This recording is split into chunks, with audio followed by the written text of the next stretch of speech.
Hello everyone, welcome to Bible Bites. Good to have your company once again. Don't forget, if you ever have a question that you would like answered, send it in and we'll be able to address that very happily in future video episodes. Our question for today though is, what was the significance of Jesus being dead for 3 days? Well, we need to address this question from a number of angles. Firstly, the resurrection after 3 days proved to his opponents that he truly rose from the dead. How so? Well, according to Jewish tradition, a person's soul remained with his or her dead body for 3 days. And so after 3 days, they believed the soul departed. And so if Jesus' resurrection had occurred on the same day or even the next day, it would have been easier for his enemies to argue that he never truly died.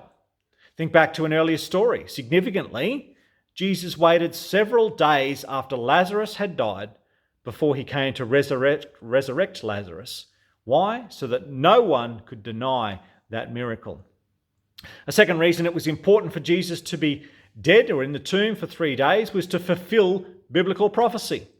Jesus personally claimed that he would be dead 3 days. Also, some point to Hosea 6:1-2 as a prophecy of the Messiah's resurrection after 3 days. That passage says, "Come and let us return to the Lord, for he has torn, but he will bind us up.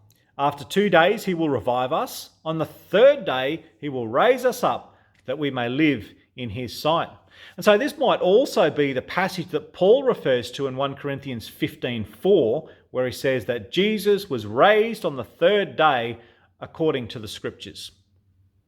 The 3 days were significant in other ways as well. Jesus died on a Friday, Nisan 14, when the day when the Passover lamb was sacrificed. And his death represents the death of a perfect, unblemished sacrifice on our behalf. You see, his resurrection on the third day took place on the first day of the week, illustrating a new beginning and new life to all who trust in him. Why was it important for Jesus to be in the tomb for 3 days before his resurrection? In summary, 1, so the unbelieving Jews could not deny that Jesus had truly been dead. And 2, because 3 days is what Jesus himself prophesied, and that should be all the evidence we need.